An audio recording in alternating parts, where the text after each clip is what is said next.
Recording. I've just started the recording now, Cheryl, so that's us going. So yeah, if you want to. Fabulous. Well, welcome everybody. Hello.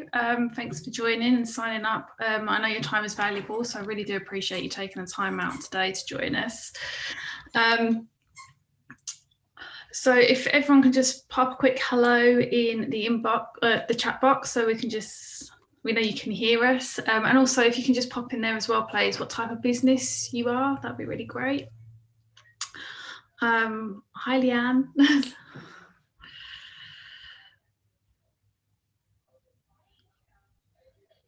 Hi, John from Northern Ireland. Wow.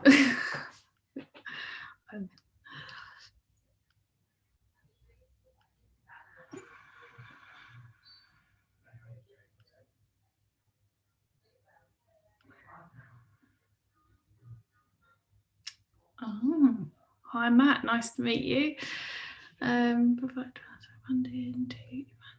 That's interesting to know. Hi, Rebecca. Sunny Lincolnshire, and you've got construction business. It's nice and sunny here as well, actually. What about for you, Sam, up in Edinburgh? It's glorious. It is absolutely glorious. It's it's 7 degrees up here, and I stepped out with normally 2 layers on this morning for a wee morning walk, and I was pretty toasty. So it's definitely uplifting the spirits that spring is here, I think, or certainly on its way. Yeah, no, it sure is. Oh, well, I think I'm just trying to see. I know there are a few people more joining us, but let's get started anyway.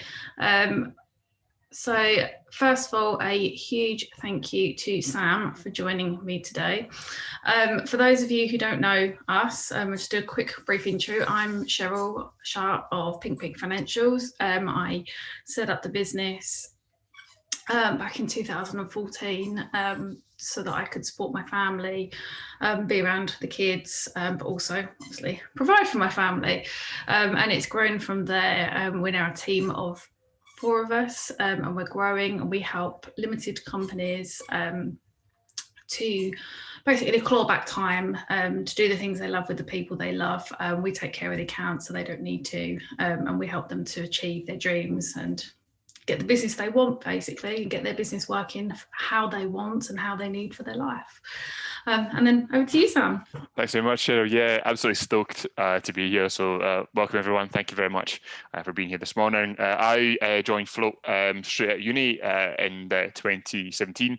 My current role is Key Account Manager, and I have the absolute pleasure of most weeks, most days of working with Cheryl to basically help her use Float in the best way possible for her clients, to help them with the cash flow needs and everything in between as well. So hopefully today we'll be able to give you better insight into what how Float works, how Cheryl uses Float as well, and amongst all the other incredible advice that Cheryl is going to give too. Thank you. So here's what we're going to cover in this session.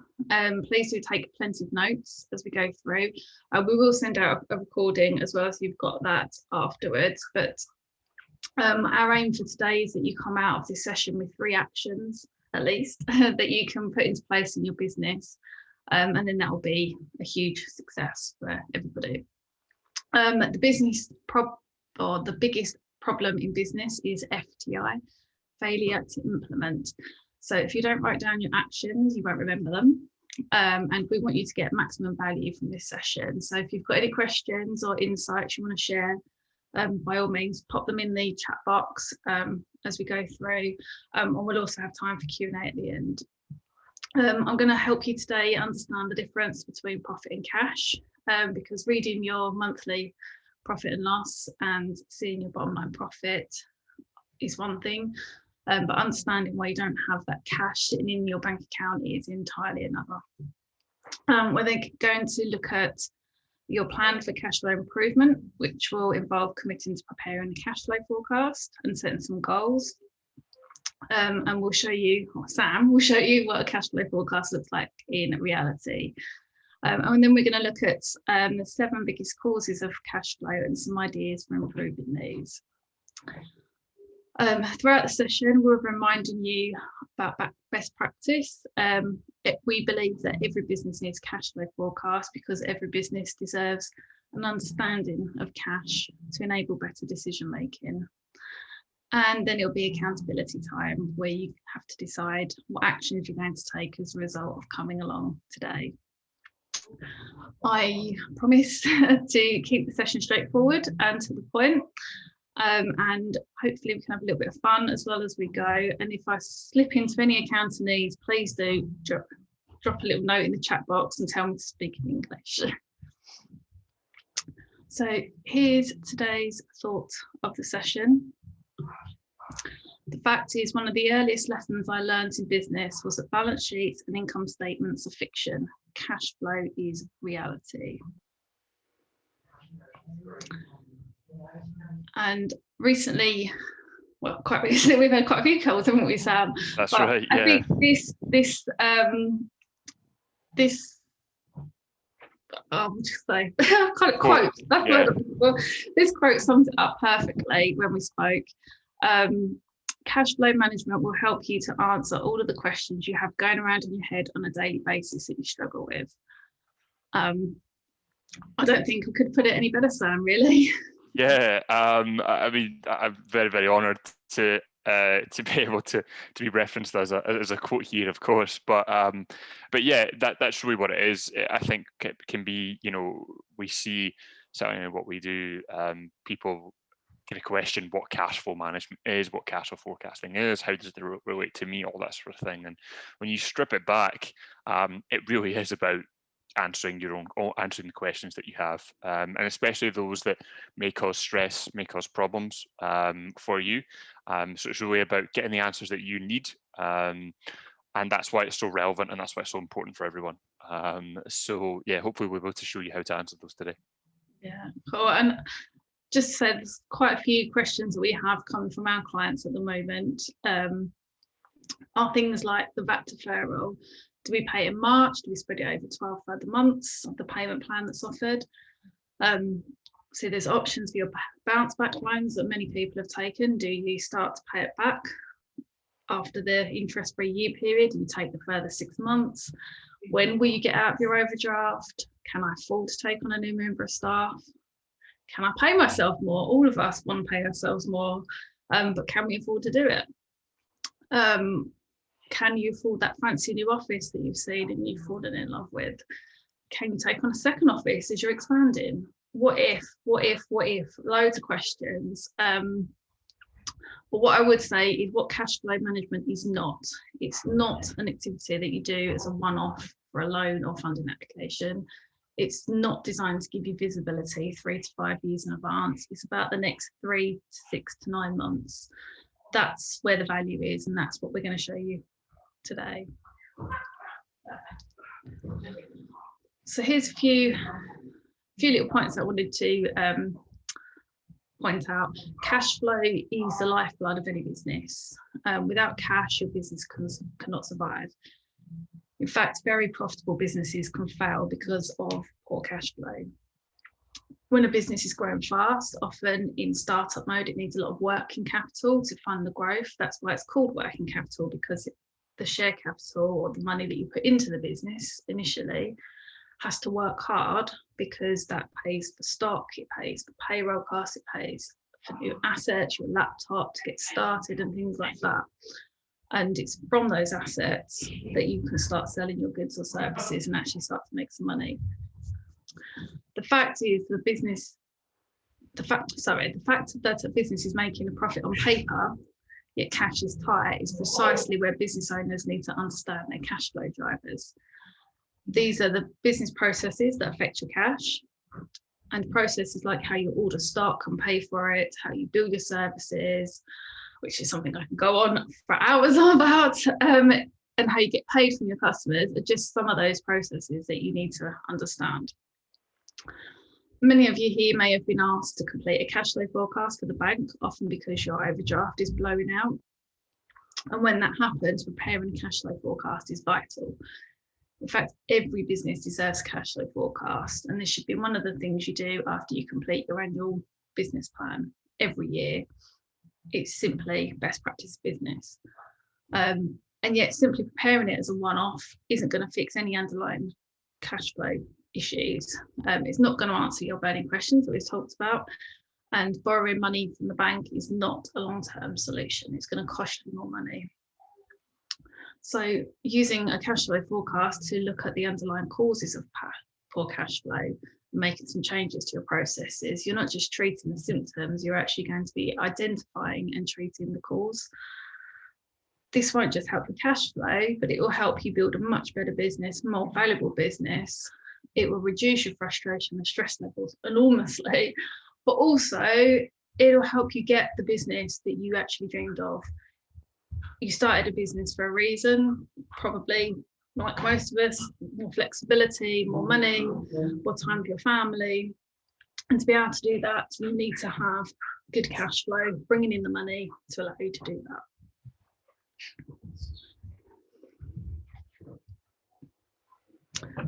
Right, so who reads their financial statements from their accountant? Pop in the chat box if you actually do read your financial statements or not. And you can be honest, it's okay to admit that you don't read them, because many people don't. It's always an interesting question to ask, Cheryl. See what the response is. Yeah.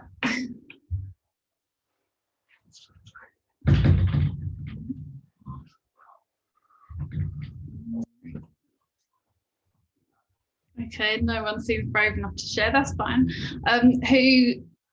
You do, Rebecca. That's good to see. Who understands the difference between profit and cash? Just pop in the chat box. We find that quite a lot of our clients don't. Oh, that's very interesting. And you don't get anything from any. You can't spend profit.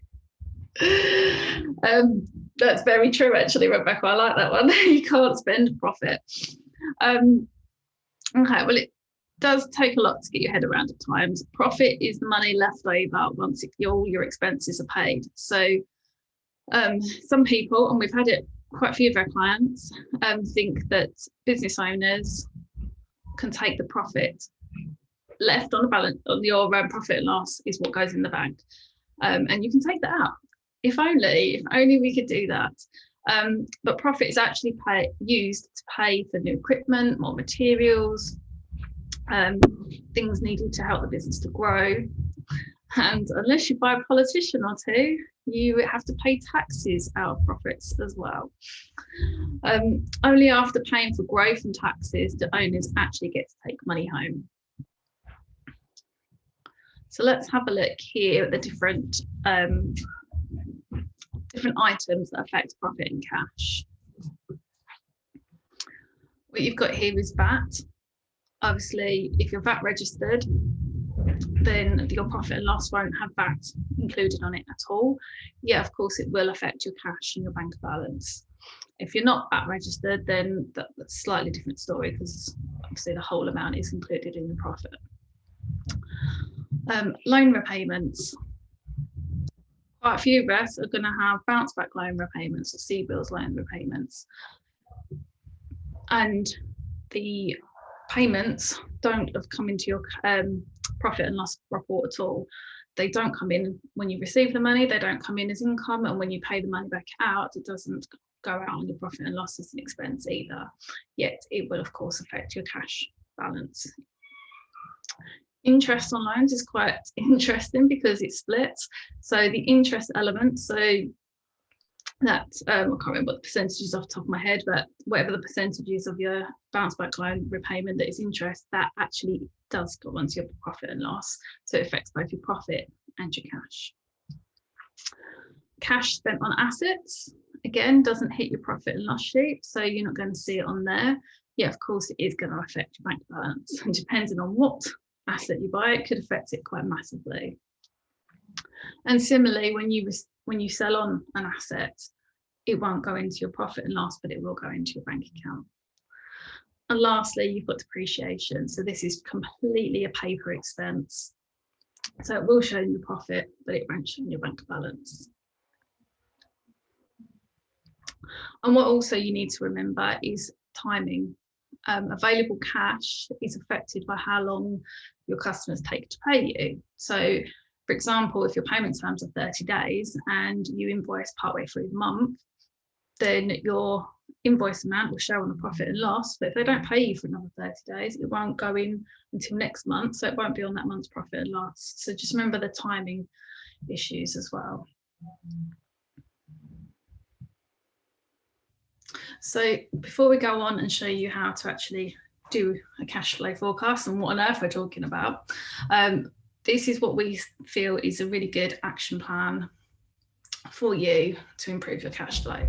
So first of all, prepare a cash flow forecast. And as I said before, try and make it part of your annual business planning. Our most successful clients will do this every year as a starting point. We know many people find this quite scary, and that's what we're here for.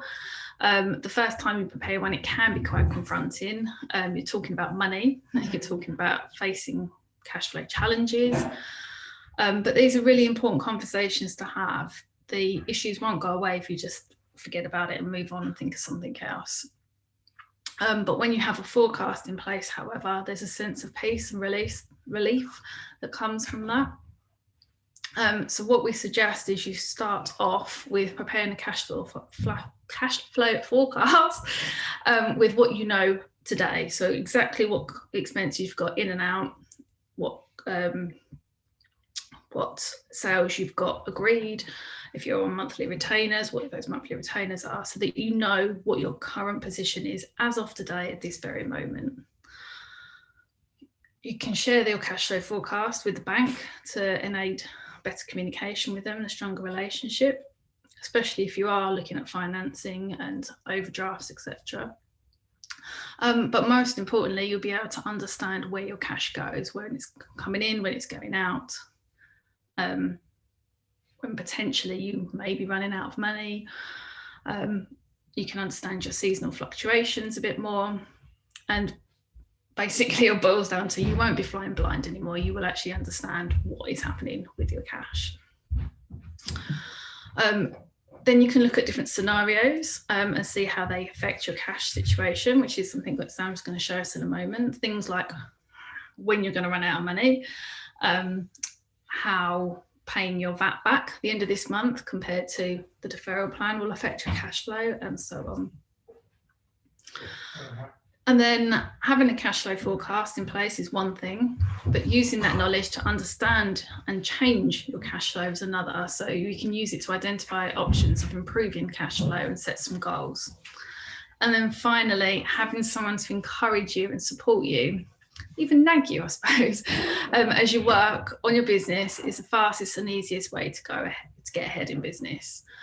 What I would say is having somebody accountable shouldn't be your spouse, your partner, your friend, your business partner even. It should be somebody independent who's actually going to hold you accountable and not just let you off if you don't reach something. For this, we highly recommend somebody like a business coach or your accountant, of course, who will actually hold you to be accountable.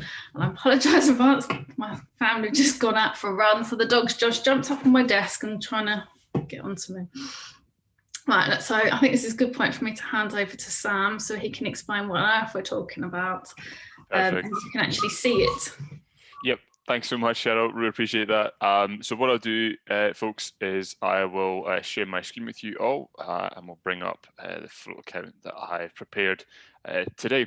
So really, one of the most common questions we get from Float, we work with accountants and bookkeepers, like Cheryl, but we also work with businesses as well. We've got over 1,500 businesses that use Float worldwide. So that's Australia, US and Canada, and here in the UK, and South Africa and all other places too.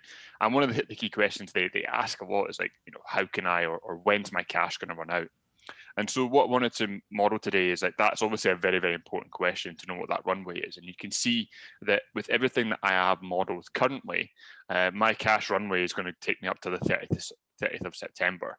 But I can, with Float, I can change that date. You know, if there's a buffer that you want to make sure you maintain, maybe that's 5K, 10K, whatever it may be. Or you could even put in your overdraft limit as well. So that maybe like -5, 10K, whatever it may be. But essentially in this situation, what I've done is I've modeled, you know, what I expect to happen with all the information I have right now. And in this situation, as Cheryl mentioned, I've modeled things like paying back or deferring the VAT, or paying it out over a series of months as opposed to paying it in full at the end of March, and then resuming my bounce back loan dividends, my bounce back loan repayments in the middle of June as planned. But what we can do with the scenarios is look at, okay, well, all the different decisions that I'm looking to make, how does that affect when my cash is going to run out? So the first example would be, right, okay, even though I have opted, or I'm pretty sure I'm going to defer the VAT until March, for the rest of this year, what would it actually look like if I did pay the VAT in full in March? So you can see here that what that does, I just change the date. I'm no longer spending that out per month. I'm paying it in full come the end of March. And that dramatically reduces my runway from the 30th of September to the 29th of May. And so that can really help you to make a decision and answer that question. Should I pay my VAT in full at the end of March? Arguably here in this situation, the answer would be no, because your runway essentially is shortened by 4 months, right? And if we're just coming out of lockdown, we're just coming out of the restrictions around about at that point, at 29th of May, we want to give it a bit of time to pick back up. So it's probably best just to stick with the deferral and stick with that paying it less per month as opposed to in full at the end of March. But that's not going to be the only scenario that you kind of are looking at, or you know, will factor into the question, when's my cash going to run out? It's going to be other instances like, you know, what happens if I was to defer the bounce back loan for 6 months? So you can see here that my bounce back loan repayments no longer start in June as they did in my base scenario, but they start in 6 months' time in November 2021. And of course, what that does is that dramatically increases my runway. It takes me from the 2nd or the 30th of September up until the 30th of April 2022. So again, the answer to that question, should I defer my bounce back loan repayments, would arguably be yes, because with everything that you've modeled right now, with everything that's consistent, it looks like obviously it's advantageous for that to happen because it's going to give you a significantly longer amount of time to start to think about how you can kind of rejig your business, maybe get to a more consistent level or back to some sort of previous level of operations there. And again, not only the scenario, I think a couple other ones that, you know, Sharon mentioned earlier on, the VAT deferral, the bounce back loan repayments deferral, but some of the more optimistic ones like, can I take home more cash? We all want to pay ourselves more, as Cheryl said, so we've got that as a scenario as well. So you can see here that my base, or what I did at the moment, was modeling your director's dividends of £1,200 per month. If that was to increase just by £600 more per month, what does that do to the cash flow?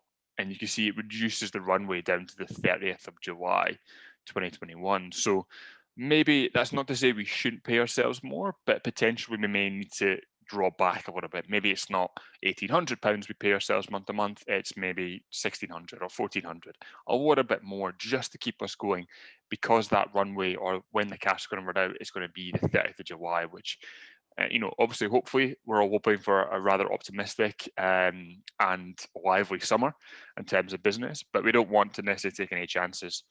So it may be best to delay that extra peak or take home more cash than you actually want towards the tail end of the year, or maybe into next year as well. And then finally, the other scenario we may want to look at is taking on an additional loan as well. So if I've got, my base runway here, 30th of September, what would it look like if I was to take a loan on at that point? What would that do to my runway? What would that do to the date when my cash runs out? And you can see here, obviously, it jumps significantly to the 20th of January 2022. So it gives me basically another, 4 or 5 months on top of what I already have. And that's the recovery loan scheme there as well. So basically what Float helps you do together with Cheryl's advice and that accountability that she mentioned is it's not really about the main question that we see people asking is not necessarily what should I be deferring my VAT? Yes, that's a question they're asking, but it's part of a wider question. Answering the should I defer my VAT? Should I take an additional loan? Can I take home more cash? Are all in the context of well, when is my cash going to run out? The answer to those questions will help dictate what the answer is to when my cash will run out. And it's an incredibly powerful thing to know when, on a kind of changing basis, weekly basis, when your cash is going to run out, because it means, especially if there's a big gap, 3, 4, 5 months, potentially more between where you are now and when your cash is going to run out, gives you an enormous amount of time to actually change things to make sure that that situation never unfolds.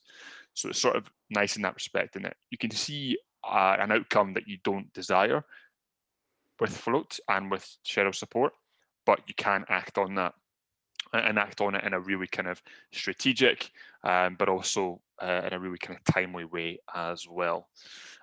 So that's really what I want to focus on today, just given the center, or given the fact that that's focusing on sort of the VAT deferrals, bounce back loans, and things like that too. But the power, I think Cheryl uses with our clients, and our clients do get a lot of value from that. I mean, hopefully, Cheryl, that's the case. But if you guys have any questions throughout the rest of the session on Float, drop a quick mention in the chat box, and I'll handle those, or Cheryl and I handle those towards the end. Thank you. And yeah, just to reiterate, thank you so much, Sam. That was really, really good. And this is why I love Float. There's many different tools out there for forecasting, but I love the fact that Float has this visual aspect to it, and you can lay up different scenarios. Another way I personally use Float is I check my cash flow pretty much every day, but that's because I'm an accountant and I'm sad and I enjoy things like that. But I also use it for every single business decision.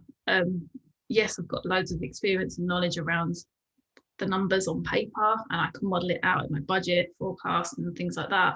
But I always come back to my cash flow, and I won't make any decision without checking how it affects my cash.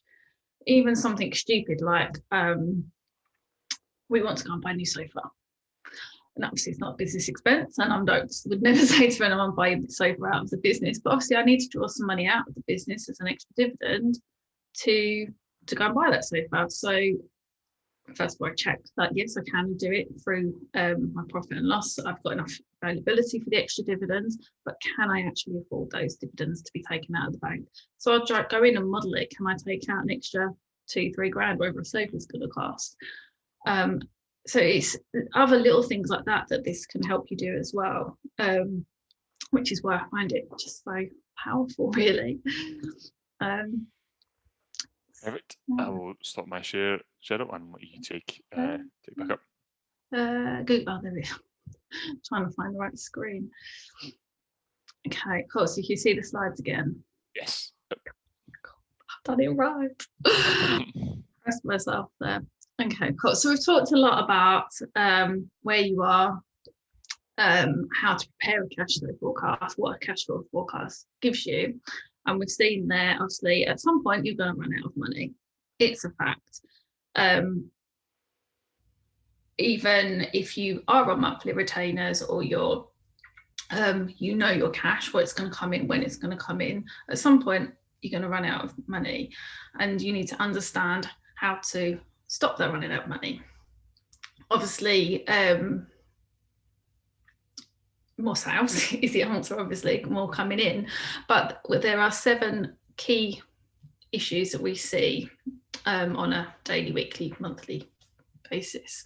So I'm just going to take you through those now and give you some options and some ideas of how to actually improve your cash flow so you get that money coming in quicker and get it in your bank, so you can go and spend it. Obviously within reason. Not advocating going and spending, it's free. So yeah, your clients or customers paying you is one huge part of cash flow, as is paying your suppliers. Stock control for those of you with physical good businesses, a good stock control system can really improve your cash flow. Inappropriate debt and capital structure. I'll go through this in more detail, but this is basically your current loans, so bounce back loans or any other loans, your overdraft, and money that you put into the business yourself. Overheads too high, something we all see all the time. Your gross profit margin is too low. So I'm not sure if that, my notification just popped up then, apologies. Yeah, gross profit margin too low, but also your sales levels could be too low. So we can have a think about how we can improve those as well.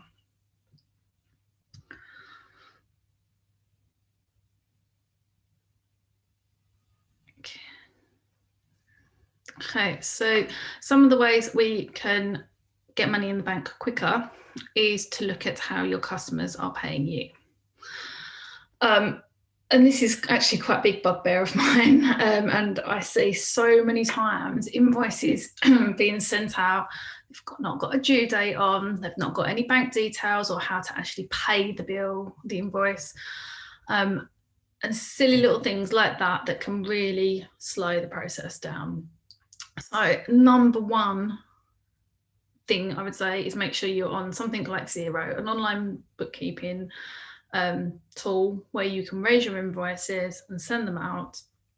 It's got all the details that need to be on there. Xero won't let you raise and send an invoice without a due date on. And that's probably the first thing that we see and we notice with people. If there's no due date on there, how does your customer know when to pay you? Another thing we see is people not invoicing quickly enough. So especially with service businesses, there was an old age tradition, I suppose you want to call it, of billing once a month at the end of the month for all the work completed in that month.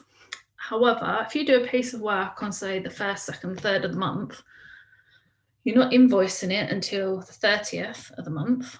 They've already had nearly 30 days credit there. And then you give them 30-day terms. So that's another 30 days. So they could have had potentially nearly 60 days before that money hits your bank after you're doing the work, which is ridiculous. Make sure you invoice as soon as the work is completed. Sort out your process so that you've got a step in your process to raise the invoice. We've got it on all of our ad hoc work. Every workflow we've got, one of the steps will be to raise the invoice. It's quite simple to add that little step into your process to make sure that you actually invoice as soon as you finish the work. And the sooner you invoice, the sooner they'll pay you, the sooner the money's in your bank account. Stage payments. If you've got a large job or project on the go, agree stage payments. A deposit up front, and then as you get to certain milestones in the project, ask them for certain payments with a small percentage at the end once the job's completed and signed off and everything's happy. Agree those stage payments up front with proper payment terms. Again, payment terms is one thing we don't see, is how quickly you want your customer to pay you. The standard used to be 30 days. It probably still is for quite a lot of the larger companies, but you can fix your own payment terms with the majority of your clients. So how quickly do you actually need that money in? At Pink Pig, our standard payment terms for those not on direct debit is 7 days. It's the sooner you set your payment terms, the sooner again you get your money. Another thing that we see is payment services. You don't just have to send an invoice out and then wait for the customer to pay you in your, either by check, not many people pay by check anymore, but check or bank payment, bank transfer. There's ways and means to help the customer to pay you. You've got things like Go Cardless for direct debits, which many businesses now can set up and use, and that's a really great way of businesses collecting money. It used to be quite a specialist area where it's quite hard to get that facility in place, but now with Go Cardless, it's amazing. You can get it set up in minutes and start collecting direct debits from your customers.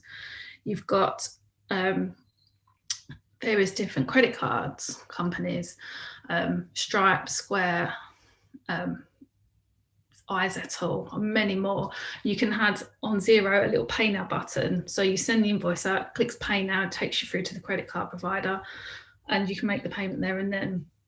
There's a new one called iWalkerPay, which again gives you different options with that pay now button. You pay now up front, it uses open banking technology. The payment is made instantaneously. They don't need to get their credit card out. They don't need to log on to a bank and try and set up a new payee and everything. It just does it all, or you can spread it over a few months. So there's plenty of options out there that will help speed up that process. And if you've got any questions on those, then let me know and I can really help you. I can point you in the right direction. There's some places that can help. And lastly, credit control process. Again, this is really, really key to your business. Just sending an invoice out and hoping it gets paid, it's not really the best way of doing it. Follow up with them. You can get loads of different processes in place. You can set up things like Chaser. I can't remember the other ones off the top of my head. Debtor Daddy, that's the one. That can chase the money for you. You can send an email the day before it's due to say, oh, just a little reminder to say your invoice is due tomorrow. Let me know if there's any issues with the payment or something like that, just to jog their memory to make sure that it's going to be paid on time. And then if it's not paid on time, you can use the same software to remind them. Leanne's just popped off, said intelligent collections. There's loads of people out there that can help you to get that money in, but it's a really good idea to strip it back initially and work out what you're going to do as a policy. And this is a subject that I can go on for hours, so I'm not going to bore you to death. We'll move on. But if you want any more help with this, you've got any questions, then obviously please just ask, and I can, as I said, go on about this one for hours. Second solution is paying your suppliers. So first of all, obviously you want to pay your suppliers on time to ensure you don't incur any late payment penalties. But at the same time, you don't want to pay them too early unless there's a payment discount term there that you can take advantage of. If they give you 30 days, use that 30 days. There's no point in paying it sooner than you need to, because then that could affect other things coming in and out. So actually use the payment terms available to you. Review all of your supplier agreements, their payment terms that they're offering you, any prompt payment discounts, delivery charges even. There's loads of things in there that you can speak to them about. The one thing I would say about is no discounts on the actual item, because generally if you ask for a discount on the item, you're going to end up getting a lower quality item or lower quality service, which is, again, you do not want, because you don't want to affect your ongoing service or goods. Review all your spending and your payment processes. Is everything as efficient as it could be? Are you using the right suppliers? Obviously I talked there about you don't want to ask for a discount on the quality of the goods and everything, but is there another supplier that does just as good a service or just as good quality, but is doing it for slightly cheaper? There's things to look about, but also remember sometimes the cheapest isn't the best answer because of the quality involved and what's involved their end with their processes. Setting some budgets in place will really help you to shop around and make sure you are using the right supplier. And the last one, ask for more time to pay if you're struggling. It's about keeping the lines of communication open. I'm sure if you went to your suppliers and said, look, I'm really sorry, I know the due date is on Monday, but I've got all these payments coming in on Tuesday, would you mind if I paid you Tuesday, Wednesday after the money's come in, because that would really help my cash flow out? 9 times out of 10, they're going to say, yes, of course, that's fine. Likewise, you want a good relationship with your supplier, but they want a good relationship with you as well. So really do keep those lines of communication going. I know we've had it, especially throughout the pandemic. It's been a case of people have come to us, they haven't got the funds, but they know things are coming, like they knew the bounce back loans were coming or things like that. And we knew if we turned around and said to our clients, no, you've got to carry on paying us, that would do a lot more damage to their business than us delaying payment for a little bit. So all of these things to think about and have conversations with your suppliers. Stock control. Now, obviously, this would be more just for products-based businesses, but there's so many technology apps out there to help you with stock, an ordering system and managing your stock. So yes, it's a cost to use these apps and technologies and things like that. However, in the long run, they're there and they're designed to help you manage your stock better, so you don't order too much of an item that's not being used, that you don't that you reorder at the right time and things like that. So it's a really good idea to look into these apps and understand how they can help you, not just, oh, it's another cost that we don't really need. Have a slow moving stock policy. So what are you going to do with stock that's sitting on the shelf? How are you going to look after that? How are you going to sell it? Are you going to discontinue? All things like that. But it's really good to have and sit down with your team and actually have that discussion, because your team could be in the thick of it and they understand an awful lot more than how to get rid of it than you do.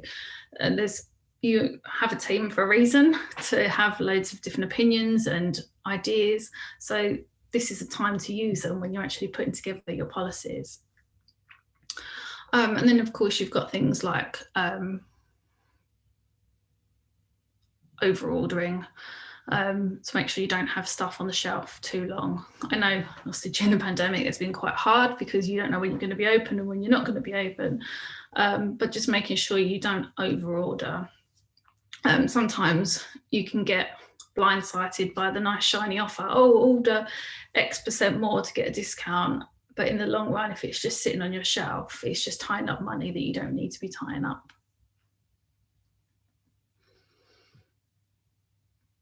And then we've got debt and capital structure. So this is things like reviewing your interest rates on your loans and the terms of your loan. So of course, we've looked today at your bounce back loan. We've looked at, do you pay it back at the end of the first interest-free period, or do you take the further 6-month deferral? Have you got multiple loans? Could this be the time to consolidate all those loans with one new loan? Things like that to try and help bring everything together, but also make it more manageable for you as well. Obviously, we talked about the VAT deferral as well today. Review your owner dividends. Now, this is a bit counterproductive, as we've already spoken about taking more money out. But I think the last year has taught us all that maybe we're spending in places we don't need to be spending. So really look at your personal budget to understand what you really do need to take out of the business. Do you really need to be taking out all the extra money?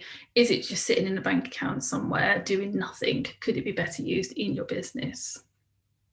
Not to say we don't want to be taking more money home, because obviously we do. That's the end goal of it, obviously, but only if there's a purpose for it. Because obviously it's as well, taking more money than you need means you're paying more personal tax as well. And then, of course, consider new investment. So if you need money into the bank to help you get through a shortfall period, do you really want a loan, or would a business partner or somebody to invest the money into your business be a better option? Not only then would you be getting a cash investment, but you could also be getting an investment of a further person to help you run your business. Again, not always the best approach for everybody, but it's just something for you to consider and think about.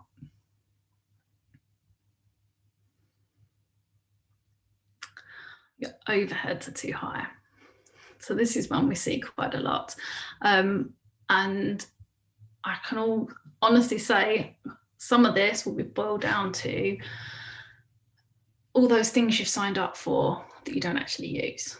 and you forget about them, and they just come out of your bank every month. And especially if you don't do the bookkeeping yourself, you probably forgot you were even paying for them.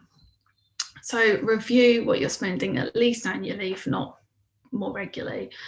Do you really need everything you've got there? Look at exactly what you're getting from your suppliers, your IT, your phones, your website, your insurances.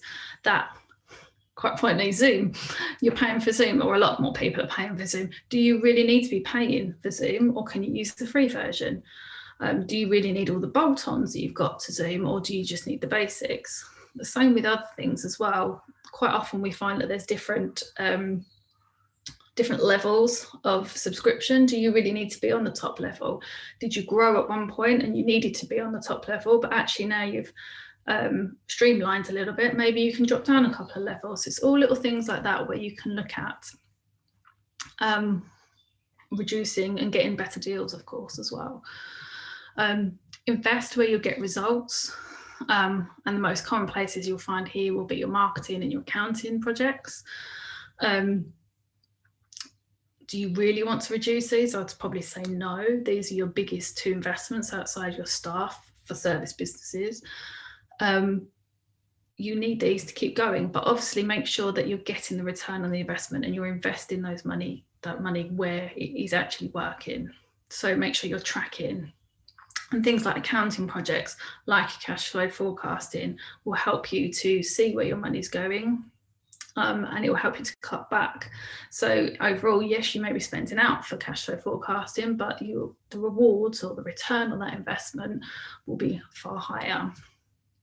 Go paperless is an option.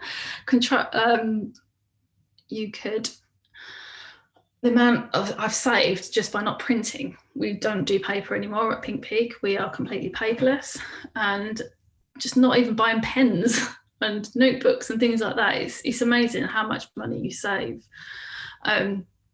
Controls over staff expenses. There's ways you can help control what they're spending and how they're spending it. Many of our clients use expenses cards, so there'll be preloaded expenses cards with a certain amount on there, and then they'll have strict policies on what can and can't be spent via expenses to make sure that people aren't overspending, obviously. Again, I'm going back to the budgets. Put an expense budget in place. A budget doesn't need to be restrictive. It can be quite exhilarating, because if you set a pot of money aside for a certain thing, you know that's what you can spend, and you can go and spend it guilt-free. But it also helps you not to go off on a tangent and spend something that you shouldn't be spending or don't really need to. We all get blindsided by shiny, bright objects. I've done it many times, but having that budget in place stops you getting excited and running off on a tangent. And lastly, review the structure of your business. Is it better for you to outsource or offshore, or is it better for you to employ? Do you need this person to do this, or could this person do a number of things? So you only need one person rather than two people. Do you need part-time or do you need full-time? So it's all things they're looking, and especially as our businesses is changing quite a lot over the last year, and they will be going forward, is what you had before really what you need going forward, or does it need to be changed and adapted? Profit margins too low.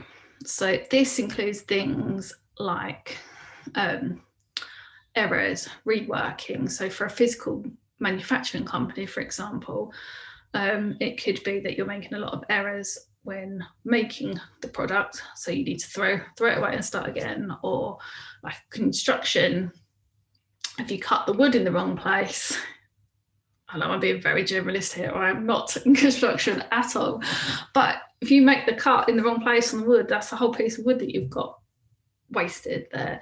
So it's all things like this. How can you make sure that you don't need to redo things, that you're not wasting materials? Improving your systems so that they're more efficient.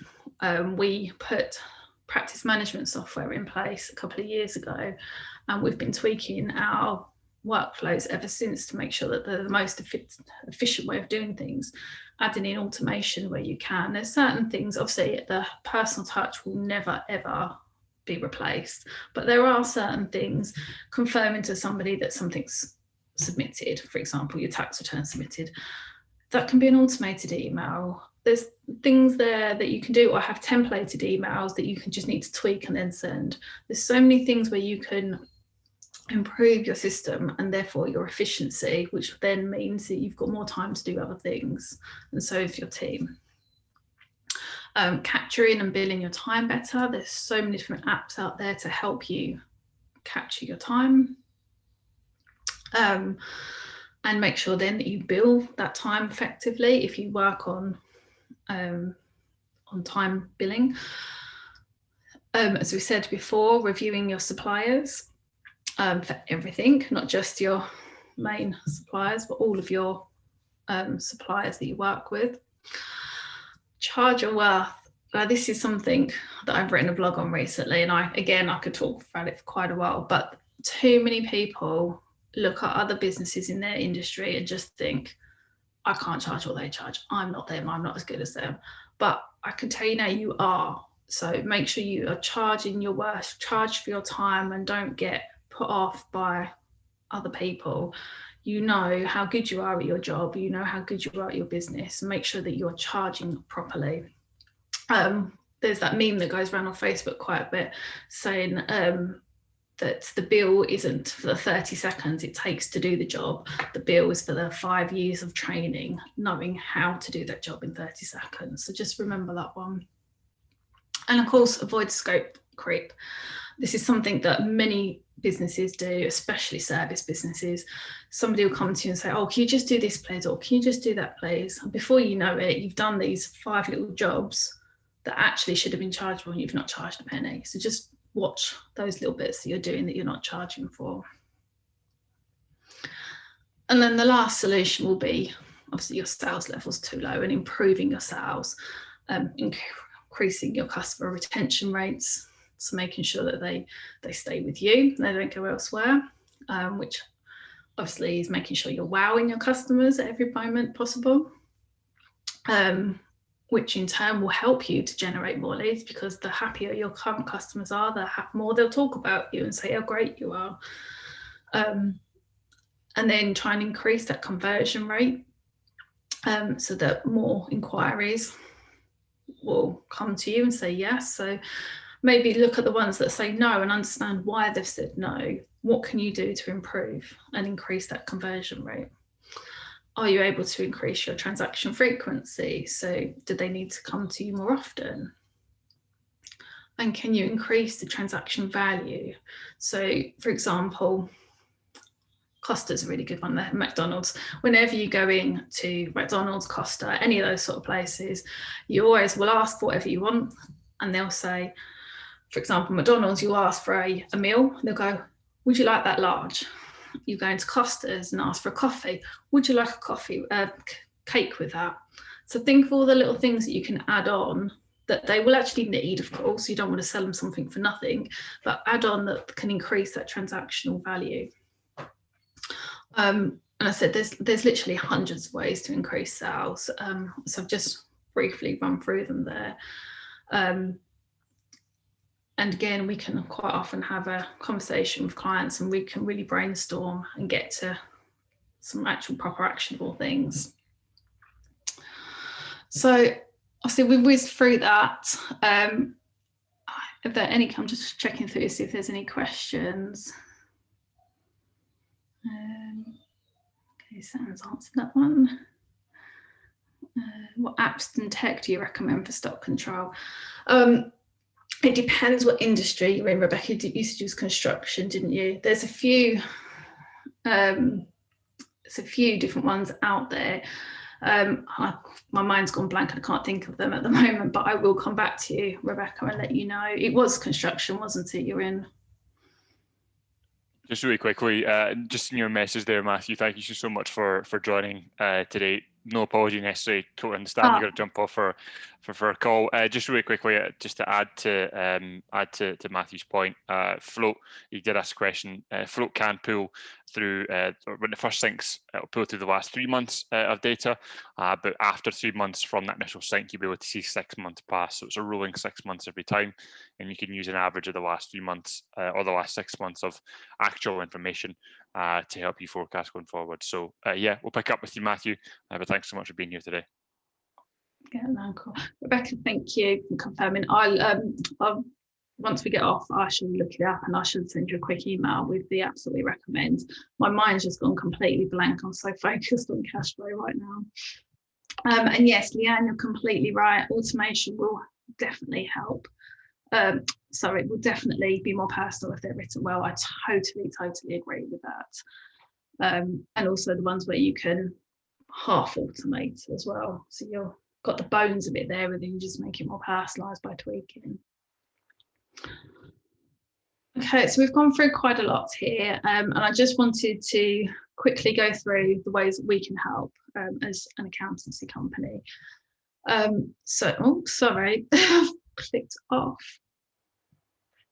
So we've got a couple of different cash flow services. So our first cash flow service is just a pure forecasting service where we will work with you to produce your cash flow on an ongoing basis. We'll do your initial cash flow where you're at. We'll have a meeting with you to discuss your incomings, your outgoings, and really understand what's going on in your business. And we'll get some initial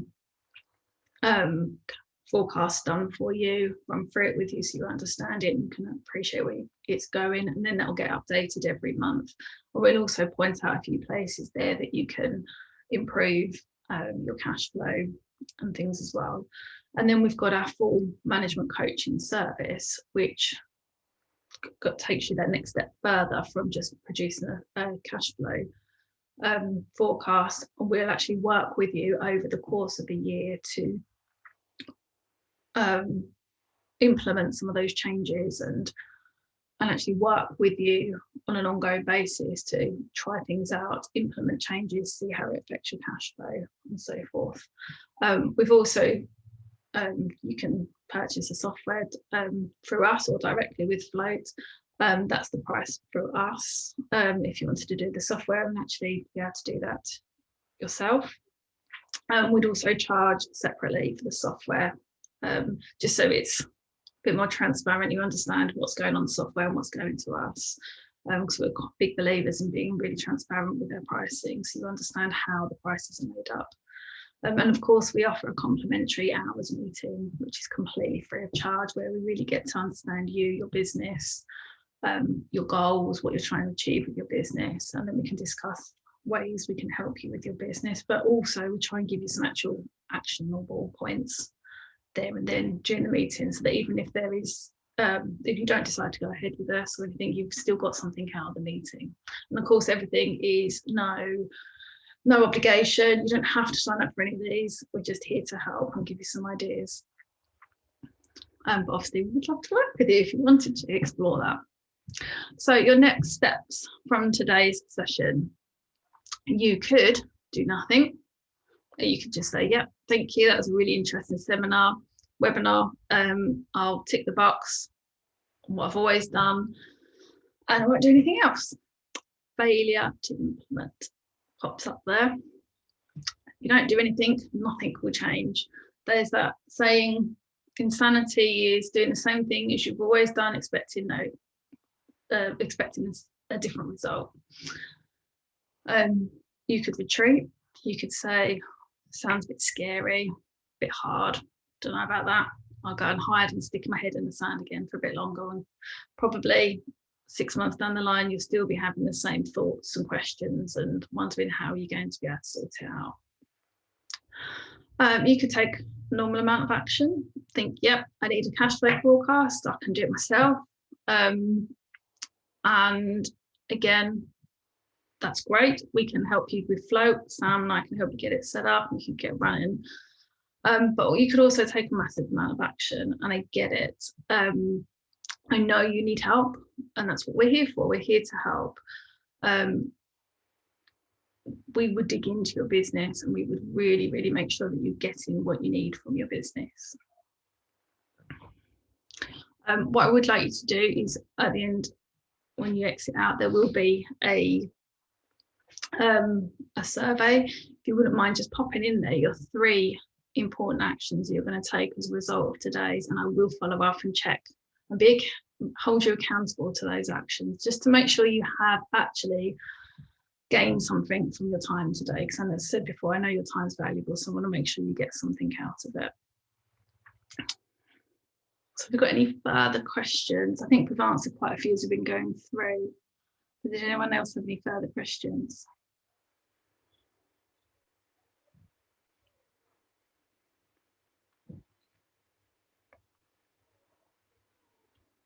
No, nothing's popping up.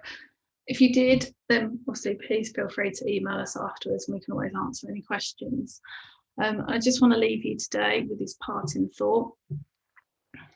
The 3 most dreaded words in the English language are negative cash flow. Thank you to everybody for your time today. I really appreciate you joining us and I really hope you found it useful. Thank you so much for having me here, Cheryl. Thank you to everyone that's joined today. It's been fantastic. Hopefully there's a bunch of wisdom in that. I know that's going to be useful. So yeah, thanks so much, Cheryl. And I'll catch up with you soon. Yeah, talk to you soon. Take care, everybody. Have a good day. Take care. Bye.